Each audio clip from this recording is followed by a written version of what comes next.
I am truly blessed as a politician kasi kahit anong paninira ng mga kalaban sa akin, nandyan pa rin yung taong bayan. From myself, I thank you for your continued support. Alam nyo, I am truly blessed as a politician kasi kahit anong paninira ng mga kalaban sa akin, nandyan pa rin yung taong bayan.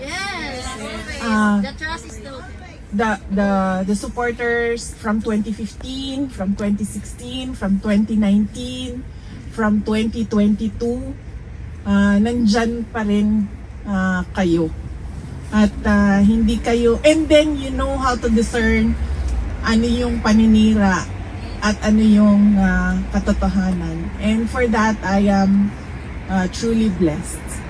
And as I said, I thank you on behalf as well of all my colleagues in the Office of the Vice President.